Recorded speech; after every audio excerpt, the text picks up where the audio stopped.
Assalamualaikum warahmatullahi wabarakatuh. Perkenalkan, nama saya Sulana Wijaya dengan NPM 5782113. Jadi di sini saya akan mengerjakan tugas hands on tentang power up. Ini merupakan bagian dari komponen penilaian ujian dengan semester. Mahasiswa diminta untuk melakukan reintegrasi antara kemampuan teknis coding dengan kemampuan analitis dan reflektif terhadap proses pembelajaran yang telah dilalui. Bersama di sini ada bagian demonstrasi dan validasi teknis. Siswa menjalankan demo langsung terhadap seluruh kemampuan yang dimiliki oleh aplikasi yang dibangun, menjelaskan bagaimana konsep-konsep pemrograman yang telah dipelajari, termasuk GitHub Best Practice dan Python Essential. Diimplementasikan secara konteks untuk membangun simulator lika tersebut. Oke, di sini kita lanjut.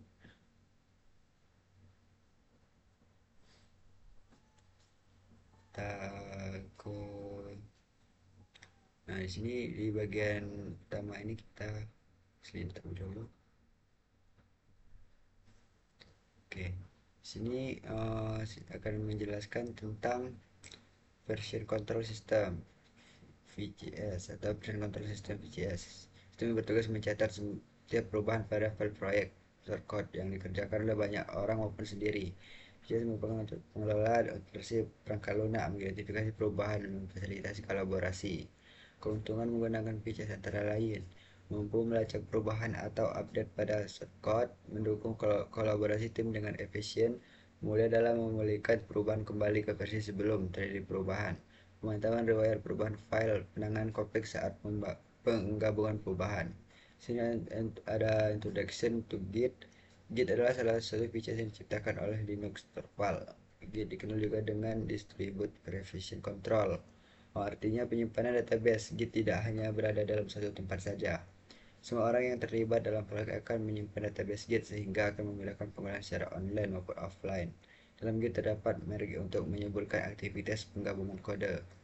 Oke, di sini ada beberapa yang terpusat database disimpan dalam satu tempat. Pada setiap perubahan disimpan ke sana. VCS terpusat memiliki beberapa kekurangan. Semua tim harus terkoneksi ke jaringan untuk mengakses shortcode. Simpan di satu tempat, nanti server bermasalah bagaimana. Git menutupi kekurangan yang dimiliki oleh VCS tersebut. Jadi Git itu adalah untuk menutupi kekurangan yang dimiliki oleh VCS tersebut.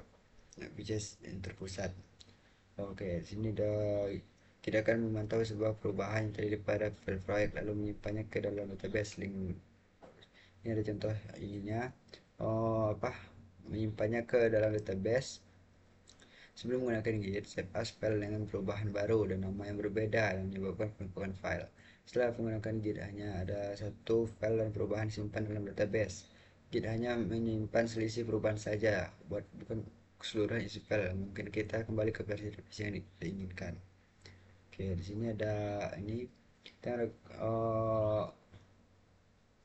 repository. Repository dalam artinya gudang. Repository merupakan istilah yang digunakan untuk direktori proyek menggunakan Git.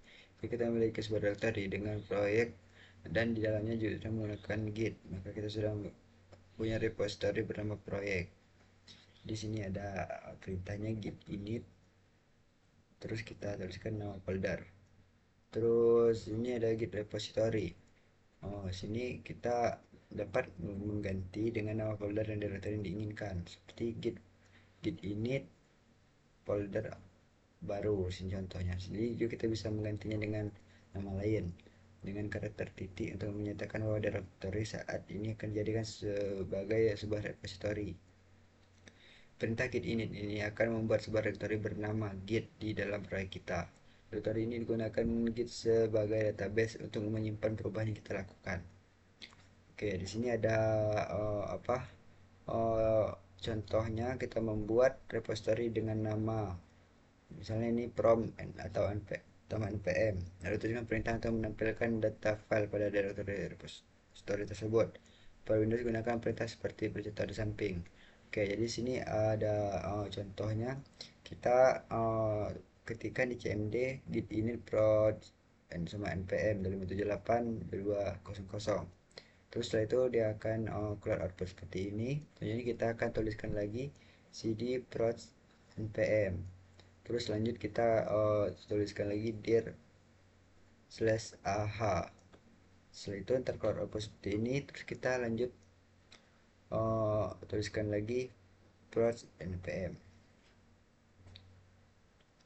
Oke, sudah contohnya di sini. Oh, kita ada contoh lagi, kita membuat misalnya 3 buah file. Terus setelah itu kita lakukan get status. Ntar dia akan keluar seperti di contoh ini, tapi dia masih merah. Oke. Setelah itu kita melakukan modify kondisi sebuah file yang mengalami perubahan tetapi belum ditandai dan belum disimpan pada version control. Oke, di sini kita kondisi sebuah file yang perubahan sudah ditandai tapi belum disimpan. Untuk mengubah status dari modify ke stack kita berikut. Di sini ada git add. Ini kita apa? Menandai file satu persatu. Di sini juga ada git add bintang untuk menandai semua file yang berada di dalam directory. Di sini perbedaannya, ini menandai file satu persatu dan di sini menandai sekaligus semua file yang ada di directory kita. Oke, terus ntar dia setelah melakukan git add maka status perubahan file saat ini adalah stack. Jadi sini sudah terbaca dan makanya warnanya sudah jadi warna hijau yang sebelumnya warna merah. Oke, untuk membuat status menjadi commit gunakan perintah berikut. Nah, jadi sini ada perintah lagi. Kita melakukan git commit min m commit 1 npm. Ntar dia keluar output seperti ini, file yang seperti contoh tadi. Terus di sini ada git status, kita akan mengecek status dari oh, apa file tersebut. Oke, setelah itu selanjutnya kita akan ini ada perubahan dengan menambahkan konteks baru. Di sini kita akan melakukan perubahan. Setelah itu kita git add dan git commit. Setelah itu sini ada git status. Jadi sini warna merah karena dia belum terdeteksi, belum ini. Terus setelah itu kita ketikkan lagi git add seperti bintang ini. Jadi dia setelah itu baru sini ada cloud output seperti ini. Baru setelah itu kita git commit edit file 1 misalnya kan. Nah, sini ada perintah git log pada tadi. Jadi git log ini akan dua reward perubahan. Jadi ini perubahannya tidak mesti sama dengan contoh, tapi setidaknya ada sebuah file yang memiliki lebih dari satu perubahan. Oke. Di sini ada git tag. Git tag ini merupakan label yang ditempelkan pada komite tertentu, fungsinya seperti bookmark pada buku. Biasanya tag digunakan untuk memberi versi pada aplikasi. Oh, ada dua jenis tag pada Git. Web tag hanya berfungsi sebagai bookmark saja. Oh, ini ada annotate text menyimpan informasi tambahan seperti nama pembuat, email, dan tanggal. Oke, tag ini berfungsi sebagai penanda di apa? Memberi tanda pada aplikasi apa buku atau bookmark fungsinya untuk menandai. Jadi sini untuk membuat tag jalankan method berikut. Jadi sini kita kalau membuat tag itu kita ketikkan di cmd git tag v100 git tag min a 11 release versi 101. Kemudian adapter tag yang sudah dibuat gunakan perintah berikut. Oke, coba sini kita coba menggunakan ini. Kita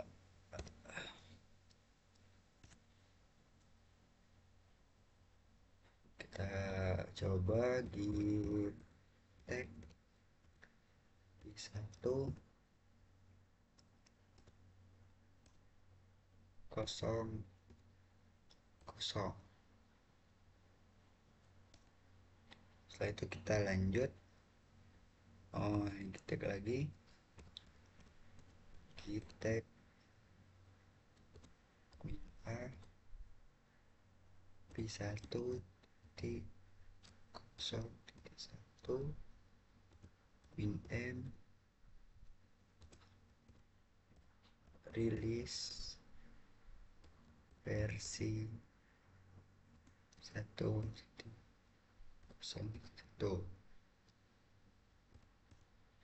Oke, Setelah itu coba kita melihatnya, daftar tagnya sudah dibuat.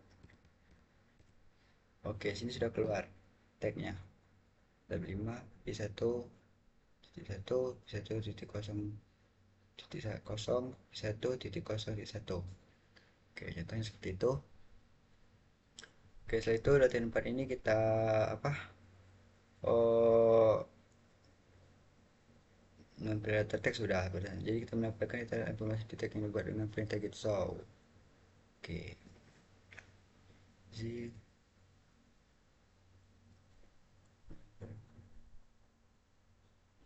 oke setelah itu kita oke di sini kita apa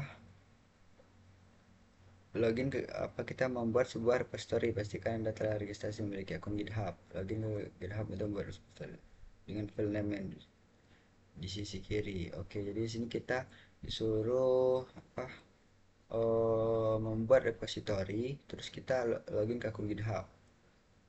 Oke, setelah membuat repository GitHub, kita akan melakukan upload semua perubahan dari local repository. Jadi misalnya kita sudah membuat file project, kita bisa menguploadnya ke GitHub dengan awalnya kita mengetikkan git remote, terus kita paste link GitHub-nya seperti contoh ini git remote add GitHub, terus kita masukkan linknya.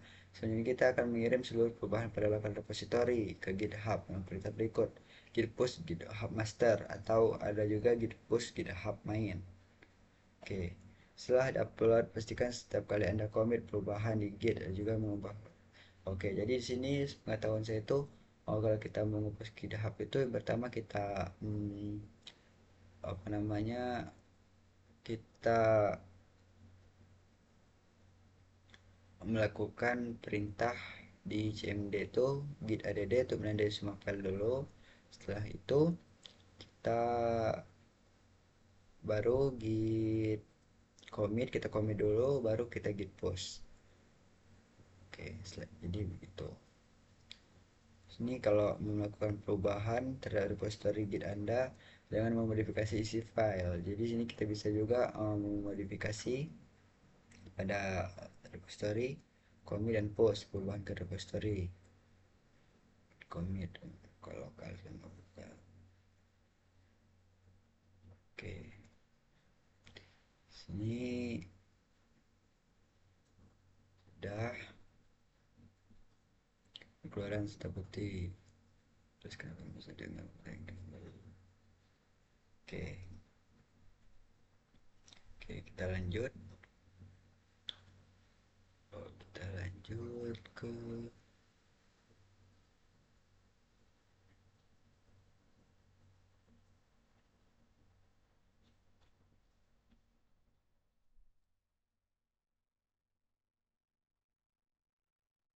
di sini ada design of Python. Design of Python itu adalah kayak apa?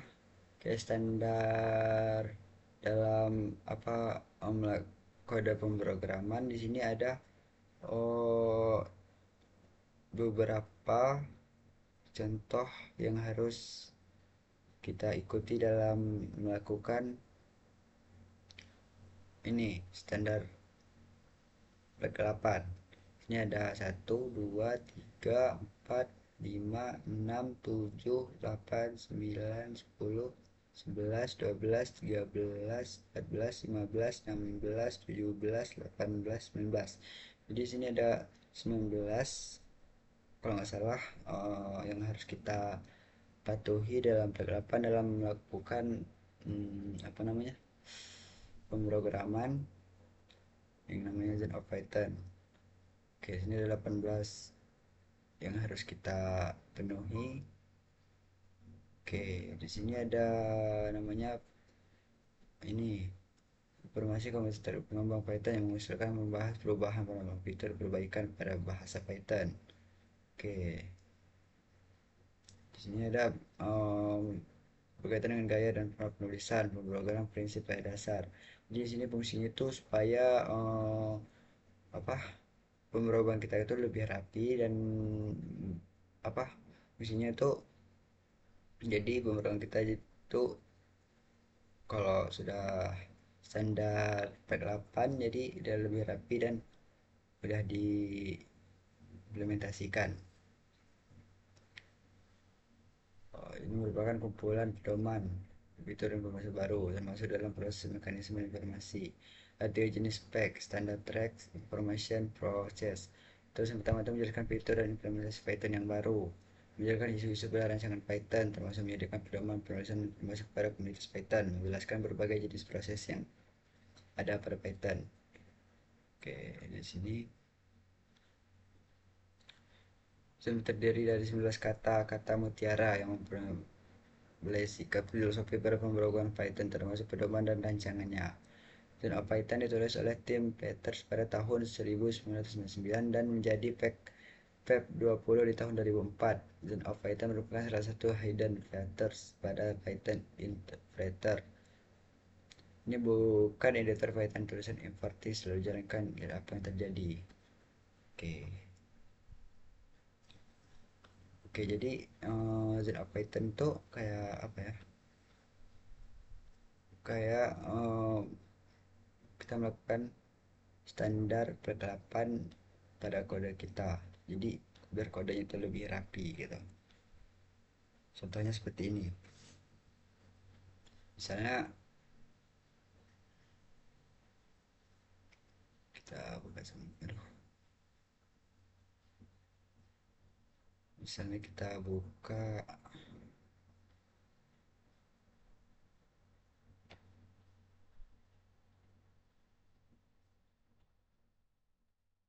ya. Misalnya kita melakukan contoh contoh misalnya adalah yang satu.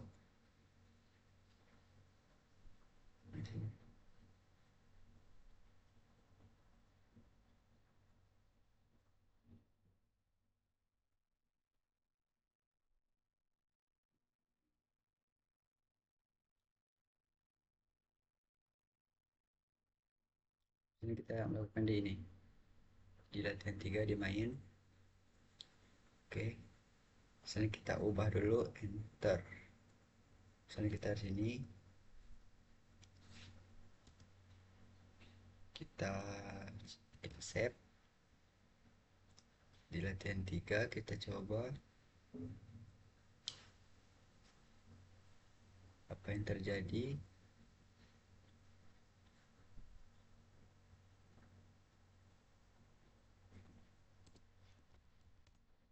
Misalnya kita coba flag 8.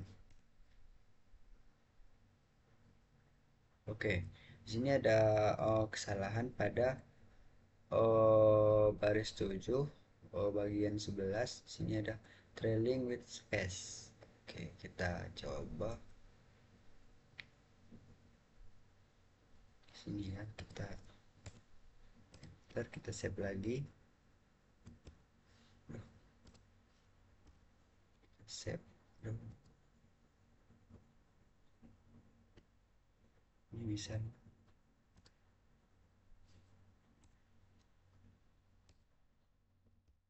kita save, kita buka CMD lagi. Kita flag 8. Oke, jadi sini tidak ada ini kesalahan lagi pada kita. Oke, jadi lebih kurangnya seperti itu.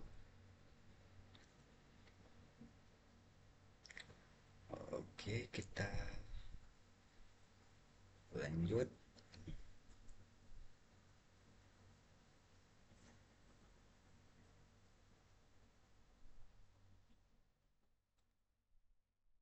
Jadi sini kita lanjut ke mini project. Nah, pada apa mini project kali ini kita modul package. Oke, sini ada yang namanya modul package. Modul package itu sini kita disuruh membangun struktur kerangka dasar dari aplikasi network automation dan simulator dalam praktik otomasi jaringan yang baik. Skrip otomasi tidak ditulis pada tunggal, ditulis si direktorinya ini. menggunakan modul utama. Oke, di sini kita akan menggunakan modul. Jadi modul itu adalah seperti file, terus di dalam file itu ada file lagi, itu namanya package. Terus ada juga di dalam package itu ada lagi namanya file, ada terus namanya itu apa sih namanya itu? Pokoknya itu ada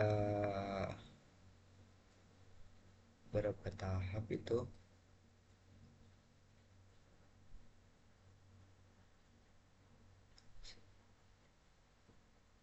Kita coba. Oke, di sini. Nih, di dalam modul itu ada namanya package. Oh, salah. Di file itu ada ini namanya package. Terus di dalam package itu ada namanya modul. Di dalam modul itu ada namanya fashion. Oke, baratnya seperti ini dan contohnya seperti ini. Nih, contohnya. Jadi di sini, misalnya di ini ya, di folder kita ada namanya file config. Di dalam config ini ada namanya init. Nah, misalnya sini di VS Code. Terus dalam VS Code ini ada CLI, ada extension. Terus di dalam sini juga ada namanya advocate code snap 1.1.4. Jadi seperti ini contoh lebih kurangnya modul itu. Oke, kita lanjut. Nah, jadi seperti itu lebih kurangnya modul. Jadi pada ini kita melakukan pemrograman membuat sebuah apa namanya project. Ini project. Di sini saya sudah ada mini projectnya. Kita lihat di pertemuan 3. Oke, mainin. Oke, di sini ada namanya main program network automation task simulator lesson 3. Di sini ada apa cek router status, cek switch status. Terus ini kita tambahkan from tabulate import tabulate untuk menampilkan header program dan source header. Terus kita tambahkan ini print network automation task simulator. Di sini ada nama, npm, lab sama ini kita print. Di sini juga ada menu menampilkan menu CLI. Di sini ada tiga bagian, cek satu router, cek satu switch, dan ada keluar. Terus ini main fungsi utama program. Di sini ada fungsinya while true, show, menu, import menu. Misalnya ini jadi ntar ada pilihan satu 2 3 gitu. Memilih satu pada 2 3. Sini kalau satu cek router status, terus status hasil. Oke, bulan. Sini ada keluar. Oke, pada bagian ini. Oke.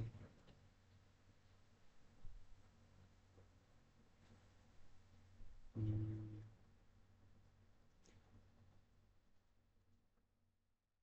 Ini ada di checker ini. Dia berisi fungsi untuk mensimulasikan status perangkat jaringan seperti router dan switch, mengembalikan status router secara acak, up atau down, up down, mengembalikan status switch secara acak, down. Oke, di sini saya ada programnya untuk menjalankan di lab 3. Jadi kita coba Python main 12 PY. Oke, di sini outputnya kalau seperti ini, automation test simulator, nama, npm, sama labnya. Di sini ada menu, cek status router, cek status switch, keluar. Oke, kita coba satu. Oke, sini hasilnya device router status down. Kita coba dua. Sini device switch status off. Oke, seperti itu. Ini keluar. Oke, jadi penjelasan jika seperti itu. Oke, kita lanjut.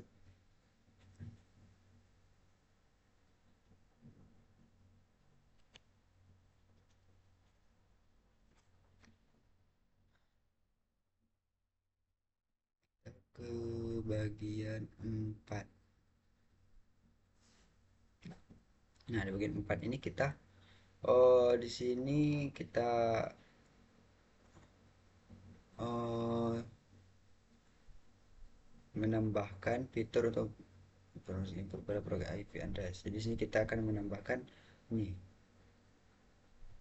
buat dua variabel list kosong di awal program register device untuk menyimpan daftar hostname IP address perangkat yang telah dikelola atas history untuk menyimpan jaringan. Oke, di sini kita tambahkan perangkat jaringan status router, status switch, lihat riwayat otomasi dan keluar. Kita menambahkan lagi modifikasi skillnya.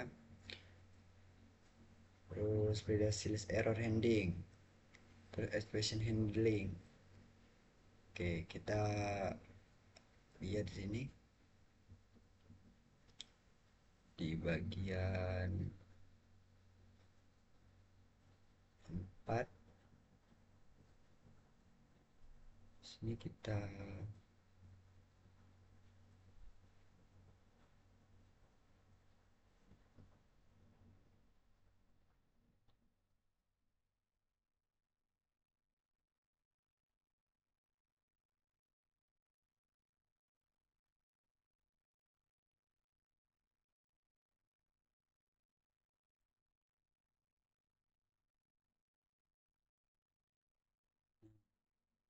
sini di bagian 4 ini kita menambahkan cek router status, cek status. Di sini kita menambahkan di sini menambahkan ada program. Kita sini sudah menambahkan ini sama saja. Kita sini sudah menambahkan riwayat otomasi dan keluar. Tambahkan perangkat jaringan. Sini kita sudah menambahkan ini semenu. Sini membersihkan info dan ubah ke huruf kapital. Fungsi utama program. Nih, ini ada pilihan menu 1 sampai 5. Sini ada masukkan hostname, info di paste, append, di paste. Sini kita perangkat masih kosong. Sini sistem menolak, ada tulisan sistem menolak. Terperangkat, pilih perangkat di sini. Error.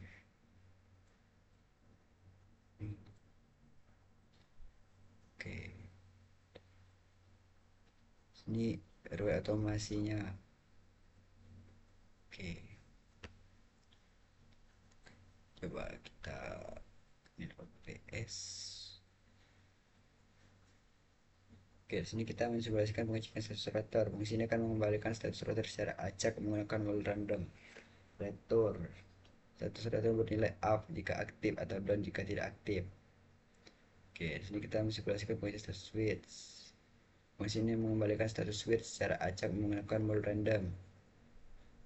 Oke, di sini kita akan coba di lab 4.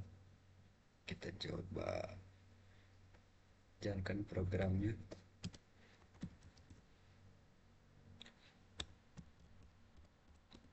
Oh,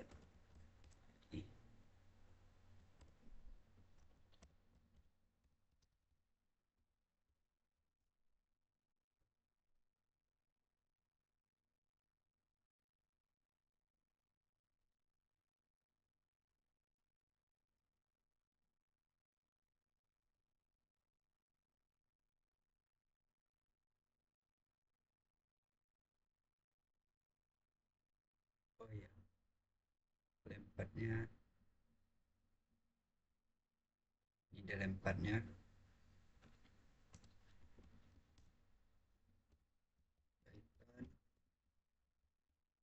Main.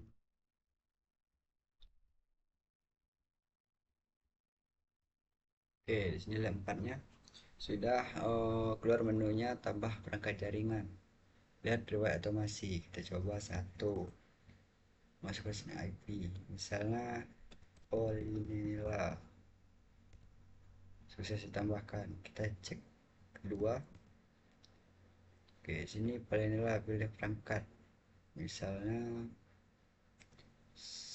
kita pilih perangkatnya satu.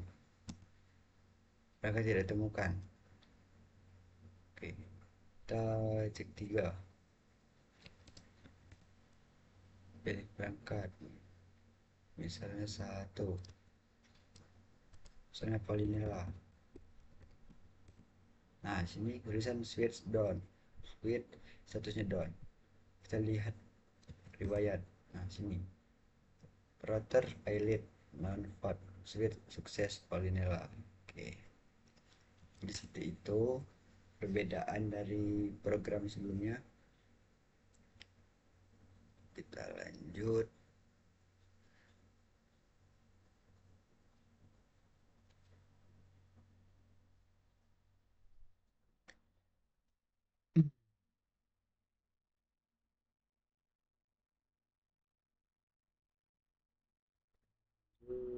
Ke bagian 5. Nah, di bagian 5 ini kita menambahkan blueprint kelas konstruktor, membuat metode relate objek, terus kita refactoring modul utama objek, modifikasi menu pengisian riwayat, dan catatan implementasi. Oke, jadi di bagian 5 ini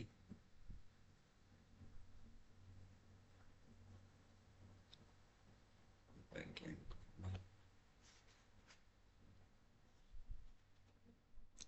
di bagian 5 ini sini kita sudah ini sama saja, cuman tambahkan lihat riwayat otomasi. Oke, jadi fungsi utama program ini dari menu, terus ada namanya sistem inventory perangkat masih kosong. Nah, ini masukkan hostname, perangkat tidak temukan, menu. Ini ada status, riwayat otomasi keluar. Terus sini ada tambahan file baru. Sini ada bersih fungsi untuk mensimulasikan status perangkat jaringan seperti router dan switch. Mengecek status router dengan kemungkinan gagal koneksi 20%. Mengecek status switch dengan kemungkinan gagal koneksi 20%. Sini ada kemungkinan gagal koneksi 20%. Sini ada file baru namanya device. Sini ada basic class dan work device sebagai blueprint perangkat jaringan. Kelas untuk mempresentasikan perangkat jaringan, mensimulasikan pengecekan koneksi perangkat. Dan di sini contohnya. Oke, coba kita coba jalankan yang bagian 5.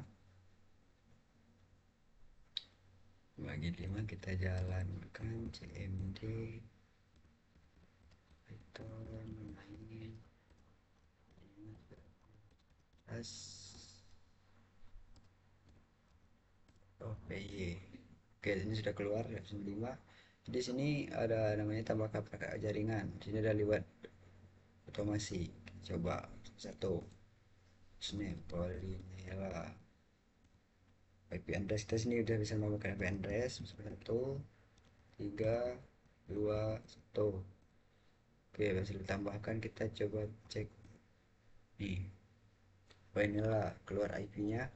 Masukkan name IP polinella up, terus ketiga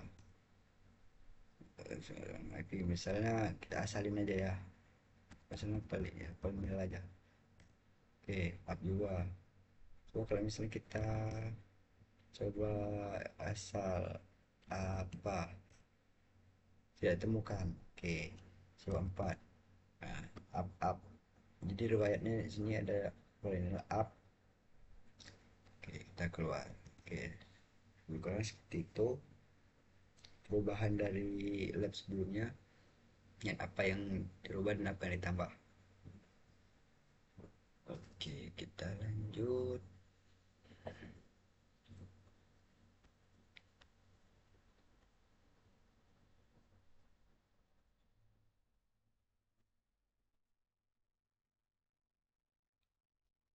Lanjut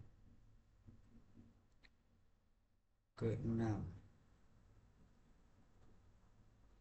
Jadi 6 ini kita menambahkan financial class. Sini kita penerapan problem method. Kita mengecek router. Menambahkan ini membuat controller manager class. Oke, register modul utama. Oke, jadi pada lab 6.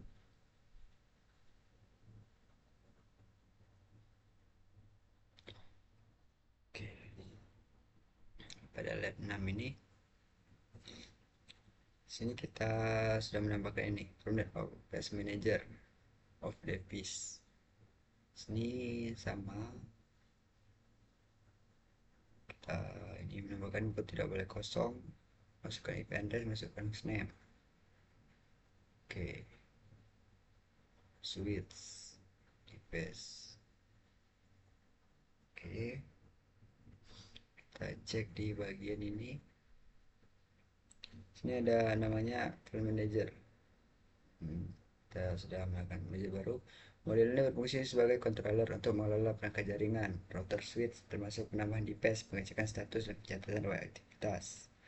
Oke, kelas controller untuk mengelola seluruh perangkat jaringan. Inisialisasi list perangkat dan history. Menambahkan perangkat ke dalam info story. Oke, sini ada device objek perangkat jaringan. Oke, perbaikan tambahkan output saat device berhasil ditambahkan. Oke, ini cek semua device, cek semua perangkat dalam info story.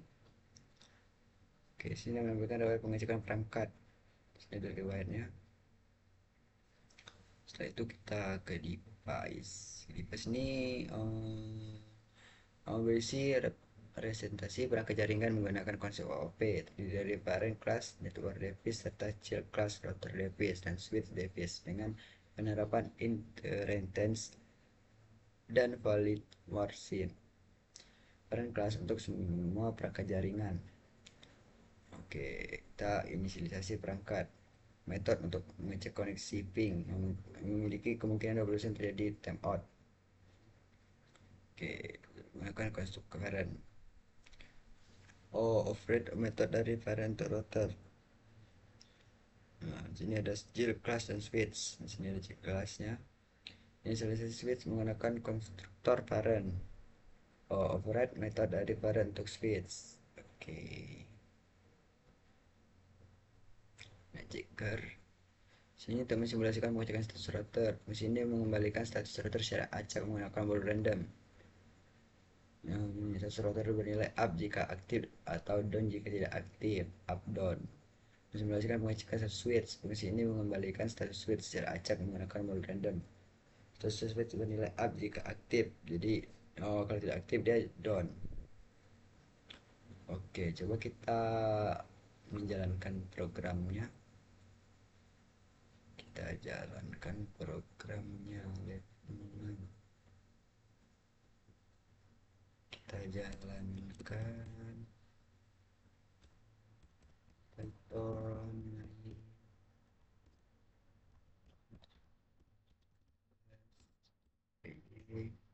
Oke, sini sudah keluar. Object oriented programming. Sini kita tambahkan perangkat, misalnya satu, masukkan hostname, Polinella, masukkan IP, misalnya 123.3.2.1. Oke, berhasil tambahkan ke inventory. Kita misalnya coba dua, hostname Polinella, address misalnya 123 satu 2 3.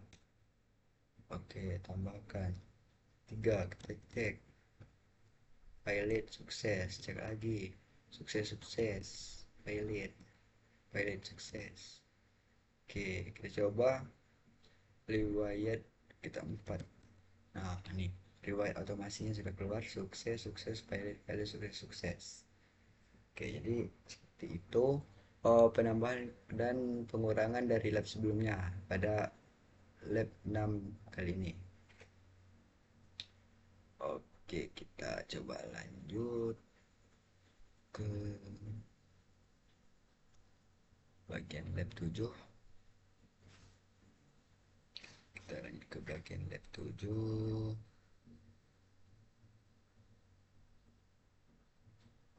Saya lanjut ke bagian lab 7.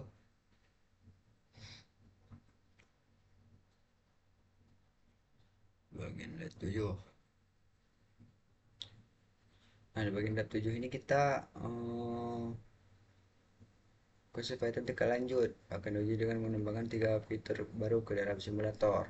Oke, sini kita akan konstum expression untuk fitur respon error spesifik.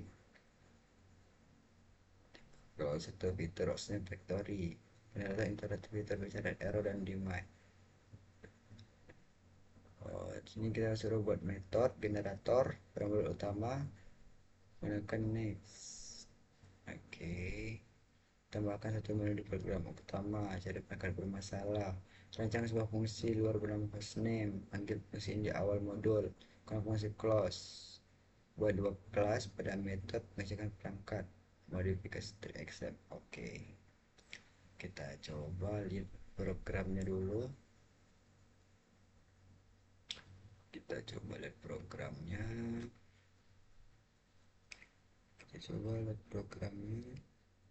Nah, di programnya ini kita membuat hostname otomatis. Sini ada kode lokasi di device ID. Sini sama. Sini kita suruh masukkan ID, masukkan input IP address. Itu tidak boleh kosong. Hostname device manager. Terus ini ada masukkan ID, IP address. Ini mencari perangkat bermasalah, generator manager valid device. Ini well true, 3 log generator. Temukan error, log. Ini tekan enter untuk mencari error berikutnya. Tidak ada perangkat bermasalah. Oke, kita lanjut, kita tekan ada OPS. Nah, di sini kita coba buka manager. Oke, di bagian manajer ini mengelola perangkat jaringan dan riwayat pengecekan. Sini ada register device, task history, nama perangkat ke inventory. Ini register device. Ini. Terus mengecek semua perangkat dalam catatan hasilnya. Register device, inventory kosong. Checking device. Ini register device, hostname 3. Dicek status sukses. Oke. Ini ada auto location lah error, system error, build fisik, ada satu konsep admin. Menambahkan riwayat otomasi. Sini belum ada riwayat otomasi generator. Generator untuk mencari perangkat yang gagal nih, valid inlock, log. Coba kita ke device. Di device ini kita evaluation ketika perangkat timeout pas, evaluation ketika otomasi gagal nih. IP address now. Sebelah sini kan kemungkinan error acak timeout. Ini bisa ditolak. Oke. Cek status routing nih. Coba kita ke checker. Ini sebelah sini menggunakan status router. Fungsi ini akan mengembalikan status router secara acak menggunakan modul random. Ini status router bernilai up jika aktif atau down jika tidak aktif. Up down ya. Nah, sebelah sini menggunakan status switch. Fungsi ini akan mengembalikan status switch secara acak menggunakan modul random. Oke. Di sini coba kita akan menjalankan programnya. Program lab 7. Coba jalankan. Python pasti PY. Oke, di sini sudah keluar. Kita coba tambahkan satu ID, masukkan ID 12 3 3 2 1, masukkan IP address misalnya sama 2 1. Nah, BKB router berhasil ditambahkan. dua, misalnya masukkan ID Polinela 123 3 2 1. Ini sudah tambahkan, cari semua perangkat, kita cari semua perangkatnya. Sini ada error. Kita coba lagi, error sampai keluar sukses. Nih, baru ada keluar suksesnya.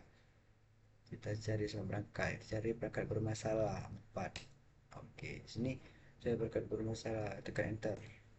Enter. Oke, sini sudah keluar input pencarian selesai, tidak ada perangkat bermasalah lainnya. Jadi, kesalahan-kesalahan yang kita tulis tadi itu tuh dicatat. Jadi ketika kita mengetikkan mencari perangkat bermasalah, itu outputnya mencari perangkat yang bermasalah tadi sampai tidak ada lagi output yang benar-benar yang kita cari tadi bermasalah. Jadi sudah tercatat semua. Oke, kita keluar. Jadi dari ini dari pengurangan dan penambahan dari lab sebelumnya pada lab 6 ini, lab 7 ini. Oke, pada lab 7. Oke, kita lanjut. Kita lanjut.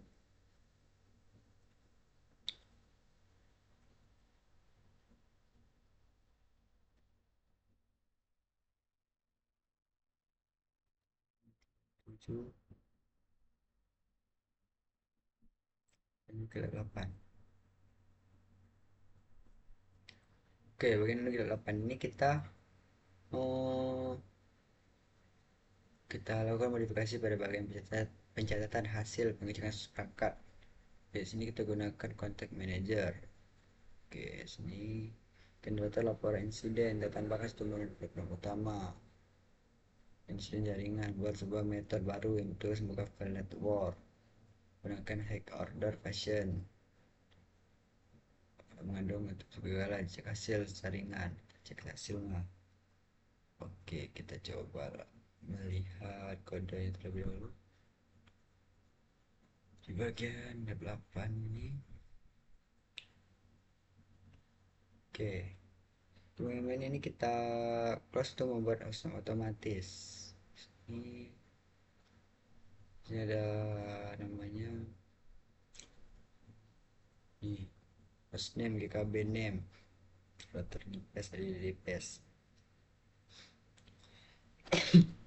Sini ada namanya input masukkan ID strip, input masukkan IP address, input tidak boleh kosong, hostname GKB di paste with request manager device, manager device mencari perangkat bermasalah, bukan error.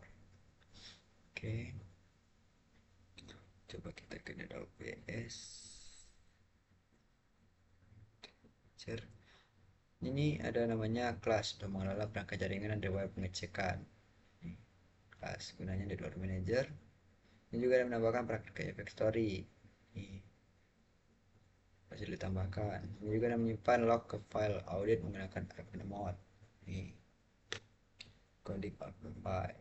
Ini adalah menggunakan semua perangkat dan mencetak hasilnya. Sini kita ada namanya untuk mengecek semua perangkat dan mencetak hasilnya atau check device.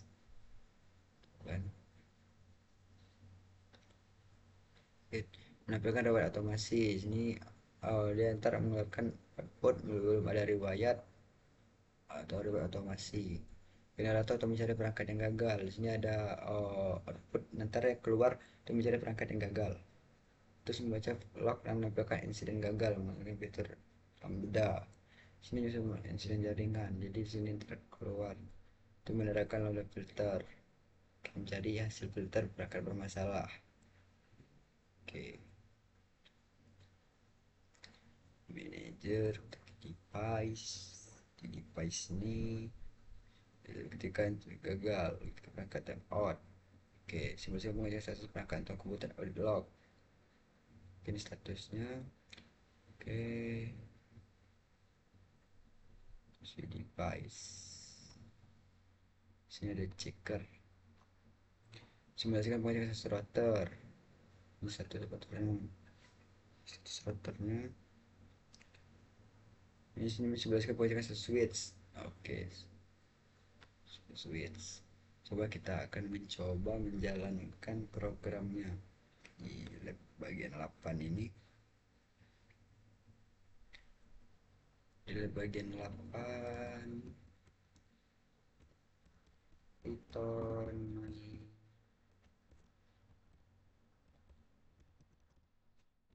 YPY.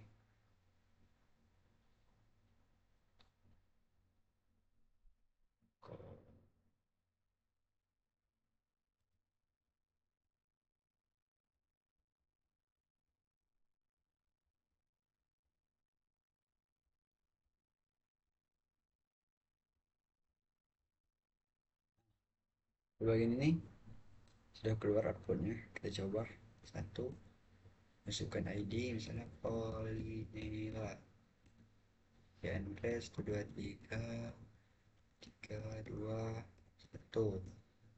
Nah, sudah ditambahkan, coba kita buat ini Polinela 2 bagiannya itu 23 23 21. Oke, sudah ditambahkan. Kita cek semua perangkat 3.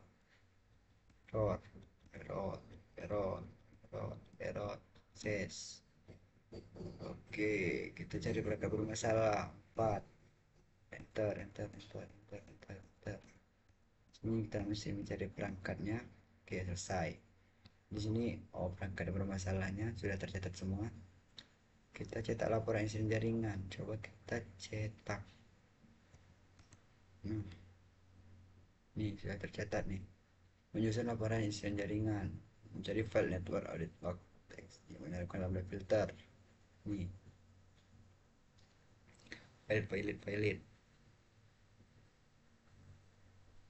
Nih, oke, sudah keluar. Kita lanjut. Kita lanjut. Aduh, sorry.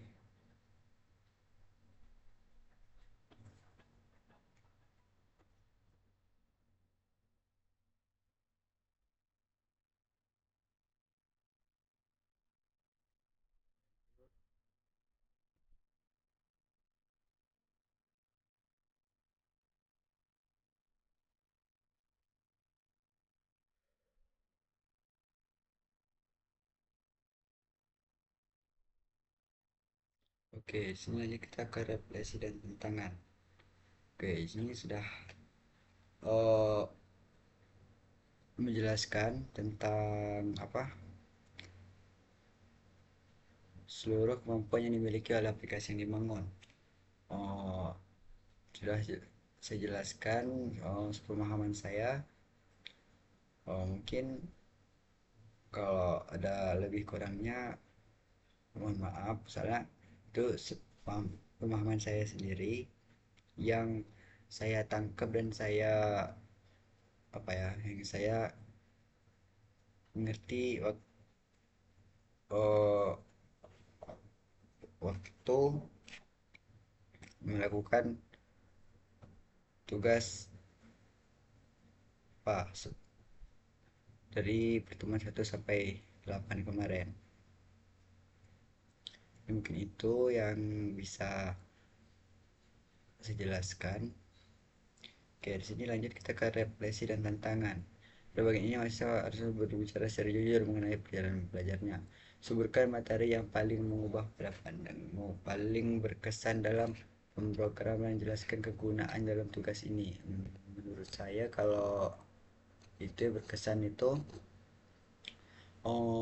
materi yang paling mengubah cara pandang saya dalam pemrograman adalah object oriented atau programming OOP.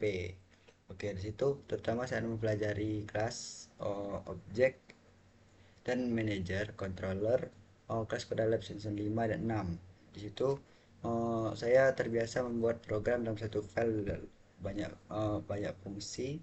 Biasa setelah belajar OOP, saya mulai memahami bahwa program bisa dibuat lebih rapi dengan berbagai tugas dari ke dalam kelas yang berbeda.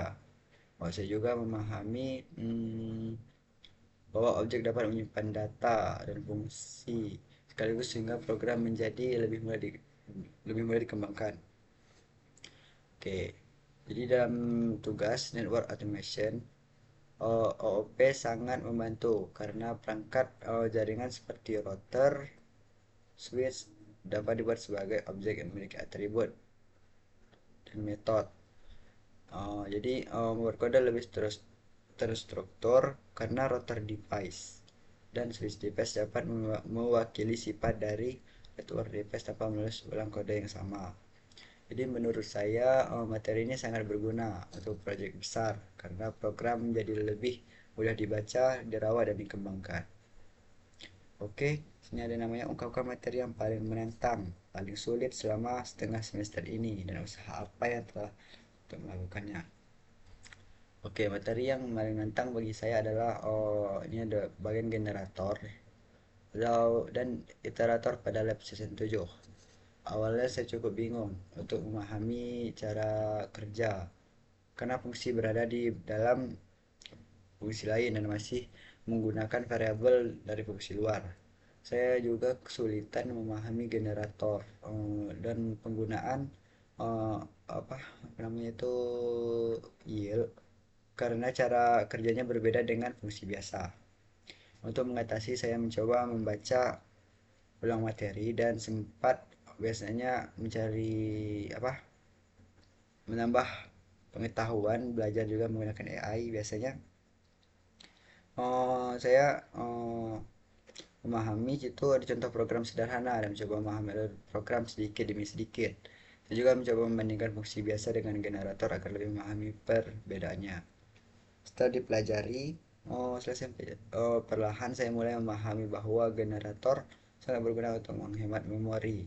Karena data ditampilkan satu persatu sesuai kebutuhan kita. Sedangkan apa namanya itu close berguna untuk membuat fungsi yang lebih fleksibel seperti otomatis bernama hostname berdasarkan lokasi perangkat. Oke, mungkin itu. Jadi ada tiga ini ceritakan kendala utama sebagai mengikuti kuliah dan vertikum pengurangan jaringan satu. Oke, kendala utama yang saya selama mengikuti perkuliahan pada praktikum pemrograman jaringan satu selama ini adalah memahami logika program yang semakin kompleks dan minggunya. Pada awal praktikum saya masih sering bingung dalam memahami alur program, terutama saat mulai menggunakan expression handling OOP dan juga beberapa kali mengalami kesulitan, kesalahan dan menjalankan program dan membuat file. Sempat kemarin sempat bermasalah di dalam waktu mengepus file ke GitHub. Sempat berapa kali kesalahan cara mengepusnya. Walaupun sudah pernah lihat punya teman, tapi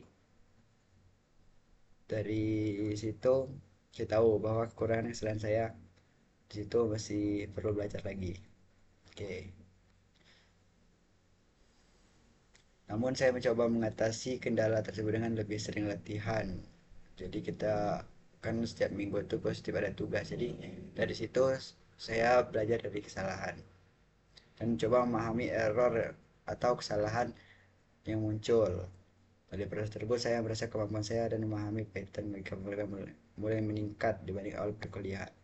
Jadi awalnya situ kayak belum mengerti, maksudnya oh masih terkendala kemarin sempat terkendala, tapi alhamdulillah akhirnya sekarang sudah bisa walaupun sedikit demi sedikit. Oke, mungkin cuman itu yang bisa saya jelaskan dan sampaikan, dan penjelasan dalam video hands on membangun project ini. Lebih kurangnya mohon maaf. Jika ada yang kurang dan ada yang lebih dan ada yang tidak saya jelaskan, soalnya itu pemahaman saya selama mengikuti perkuliahan ini. Saya akhiri, wassalamualaikum warahmatullahi wabarakatuh.